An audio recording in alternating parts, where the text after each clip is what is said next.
Assalamualaikum warahmatullahi wabarakatuh. Di sini kami dari kelompok 5 akan mempresentasikan sumber pembiayaan masyarakat. Slide. Nah, di sini ada 4 orang. Yang pertama ada Cantika Maulidina, yang kedua ada Farhan Firmansyah, yang ketiga ada Wanda Nuriska, dan terakhir ada saya Muhammad Ziauddin Masud.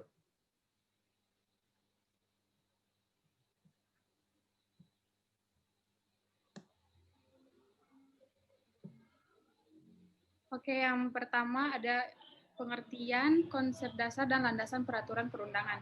Jadi, lembaga swadaya masyarakat dapat diartikan sebagai organisasi atau lembaga yang dibentuk oleh anggota masyarakat warga negara Republik Indonesia secara sukarela atas kehendak sendiri dan minat yang besar serta bergerak di bidang kegiatan tertentu yang diterapkan oleh organisasi atau lembaga sebagai wujud partisipasi masyarakat dalam upaya meningkatkan taraf hidup dan kesejahteraan masyarakat yang menitikberatkan kepada pengabdian secara swadaya. Konsep untuk LSM atau Lembaga Swadaya Masyarakat sendiri dari berbagai zaman adalah sama, yaitu mencapai tingkat kemandirian yang lebih tinggi dari masyarakat yang dilayani. Tetapi mereka mempunyai motivasi kerja yang berbeda dari zaman ke zaman. Pada Peraturan Daerah Nomor 23 Tahun 2015, Pasal 2 yang berbunyi, yang ayat pertama yaitu LSM berasaskan Pancasila atau asas lain yang tidak bertentangan dengan Pancasila dan Undang-Undang Dasar Negara Republik Indonesia tahun 1945. Yang kedua, LSM atau Lembaga Swadaya Masyarakat bersifat sukarela, sosial, mandiri, demokratis, dan nirlaba.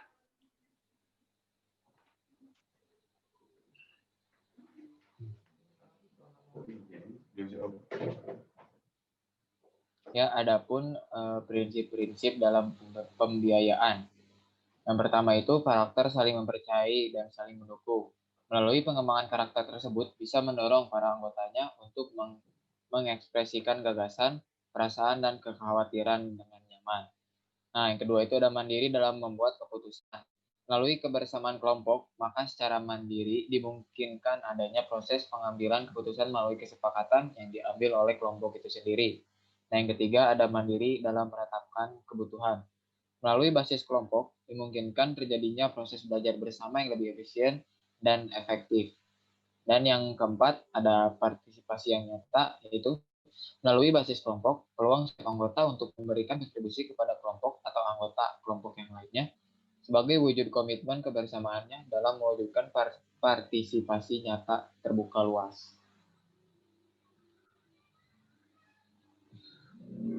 Untuk struktur atau bentuk pembiayaan, terdapat beberapa sumber dana untuk lembaga swadaya masyarakat yang berasal dari iuran anggota, CSA, sumbangan masyarakat, anggaran pendapatan belanja daerah, anggaran pendapatan belanja nasional, lembaga donor lokal, lembaga donor internasional, lembaga pembangunan internasional, pemerintah luar negeri, LSM internasional melalui kerjasama program, atau melalui sayap usaha yang dibentuk oleh LSM itu sendiri. D. Model pembiayaan dan pentahapannya sesuai waktu atau durasi. Yang pertama itu ada model pendanaan pemerintah. Lembaga swadaya masyarakat pada dasarnya merupakan sebuah lembaga nirlaba dan bersifat independen. Meskipun demikian, dengan tujuan untuk mendukung visi misi serta programnya agar tetap berkelanjutan. Sebuah lembaga swadaya masyarakat dapat melakukan kerjasama dengan pihak manapun, termasuk dengan pemerintah. Mengenai pendekatan penganggaran, terdapat 3 pendekatan yang digunakan oleh pemerintah, yaitu pendekatan partisipatif, pendekatan teknokratik, dan terakhir pendekatan politis. Yang kedua ada model pendanaan non-pemerintah. Model pendanaan non-pemerintah ini bersumber swasta, serta dari investor baik lokal maupun dari luar negeri, serta ada dana hibah. Banyak LSM yang lebih memilih dana hibah dibandingkan dengan penggalangan dana masyarakat lokal, dikarenakan LSM belum mencurahkan perhatian yang cukup terhadap potensi penggalangan dana masyarakat lokal. Salah satu contoh dana hibah adalah bantuan hibah grassroots. Adapun untuk batas waktu pelaksanaan proyek yaitu dalam kurun waktu setahun sejak tanggal penanda kontrak.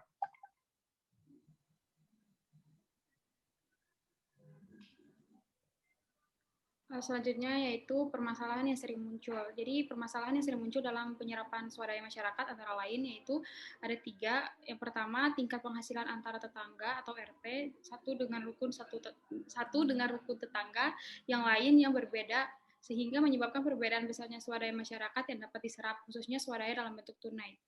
Yang kedua, ada tingkat penghasilan atau kesejahteraan warga yang berbeda-beda, sehingga menyebabkan adanya berbagai bentuk swadaya masyarakat, yaitu tidak selalu berbentuk tunai.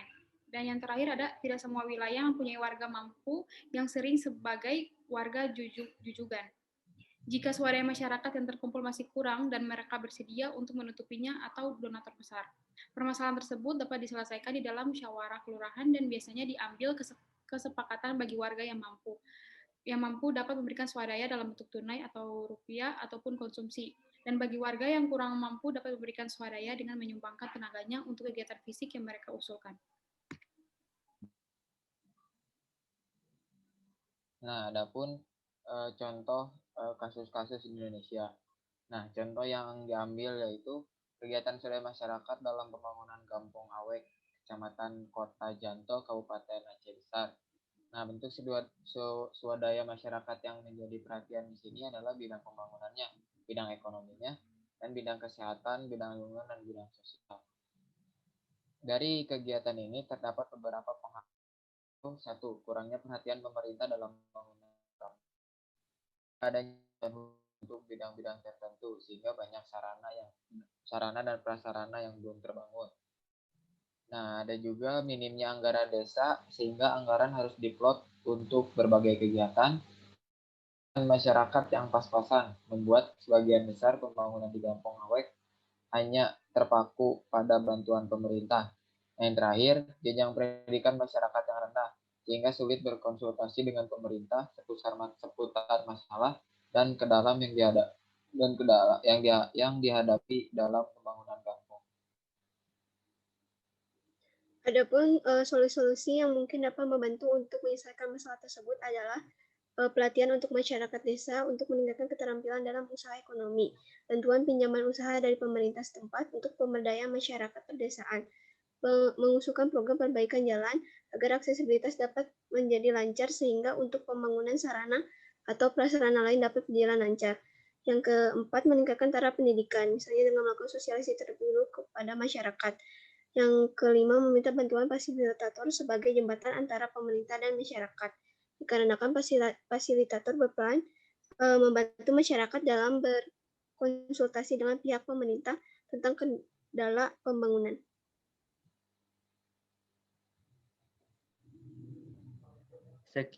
Sekian dari kami, kelompok 5. Terima kasih. Assalamualaikum warahmatullahi wabarakatuh. Waalaikumsalam warahmatullahi wabarakatuh.